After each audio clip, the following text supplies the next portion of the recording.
असंभव कुछ नहीं होता दोस्त, ये परिकल्पनाएं हैं खाली। और मैं आज तो आपको बहुत ईमानदारी से और 12 साल के तजुर्बे का निचोड़ निकाल के बता सकता हूं कि इस दुनिया में असंभव नाम का कोई शब्द होता ही नहीं है। इंसान कभी भी चंद्रमा पर नहीं पहुंच सकता, पृथ्वी विज्ञान की अधिकतम सीमा है। डॉक्टर ली दी फॉरेस्ट मशहूर वैज्ञानिक हुए, बहुत बड़े साइंटिस्ट हुए, एक स्टेटमेंट इन्होंने पास किया 1955 के अंदर, 1955 ही पास द स्टेटमेंट कि इंसान कभी भी चंद्रमा पर नहीं पहुंच पाएगा। It is impossible for a human being to cross Indian globe, earth globe, और पृथ्वी विज्ञान की अधिकतम सीमा है। लेकिन किसी बहरे ने इस बात सुना नहीं और पहुंच गया एक आदमी अपना बस्ता उठा के, जिसका नाम था इन 1969। और उसके बाद तो स्पेस जर्नी ऐसी हो गई जैसे आप और मैं अभी पतिया और बैंकॉक चले जाते हैं।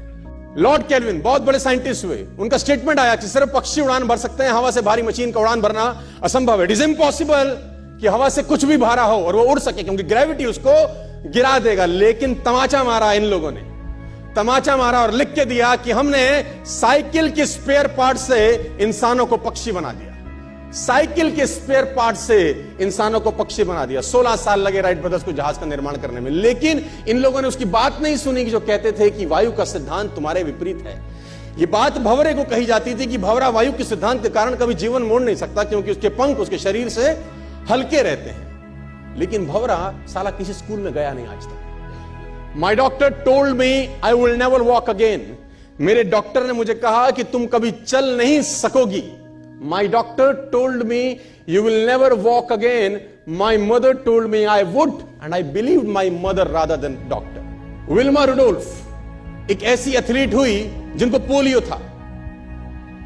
था जिनको डॉक्टर ने कहा तू चल नहीं सकती, मां ने कहा तू चल सकती है। उसने कहा मैंने डॉक्टर की बात नहीं मानी, मैंने अपनी मां की बात मानी। 3 ओलंपिक गोल्ड मेडल जीती है लड़की, 3 ओलंपिक गोल्ड मेडल, जिसको डॉक्टर कह रहा है कि तू चल।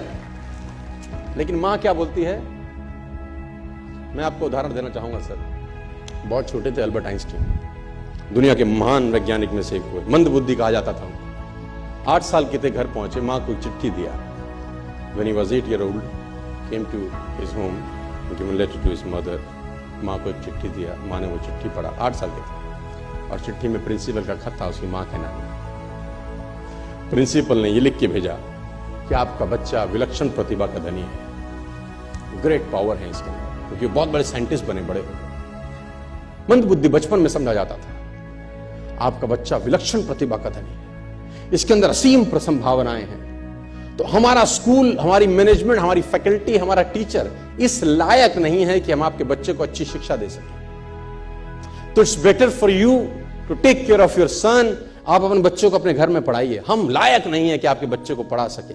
और उसकी मां ने पढ़ते पढ़ते आंखों में आंसू ले आई और उसने बच्चे को कहा कल से तू स्कूल नहीं जाएगा, मैं तेरी परवरिश घर पे करूंगी, क्योंकि तेरा टीचर तुझे इस लायक नहीं समझता। मतलब वो अपने आप को इस लायक नहीं समझते।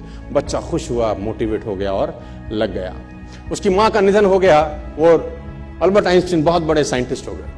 अल्बर्ट आइंस्टीन जब बहुत बड़े साइंटिस्ट हुए तो मकान शिफ्ट कर रहे थे अपना, और जीवन का सच्ची घटना वो अपनी ऑटोबायोग्राफी में लिखते हैं कि जब मैं मकान शिफ्ट कर रहा था तो एक ड्रॉस के अंदर मुझे वो व्हाइट कलर का पेपर फोल्डेड अवस्था में मिला।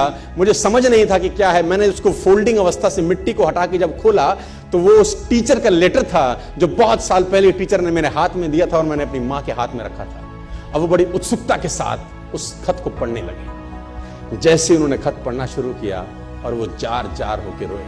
उसमें लिखा था कि तुम्हारा बच्चा मंदबुद्धि है, ये हमारे स्कूल के लायक नहीं है, इसको आज के बाद हमारे स्कूल में मत भेजना, इसकी परवरिश खुद किया। मां ने उल्टा पढ़ा, मां ने उल्टा पढ़ा कि नहीं, ऐसा नहीं है, तू सब कुछ कर सकता है, तेरे हाथ पास पावर है, तेरे में प्रतिभा है, यू कैन डू वंडर्स।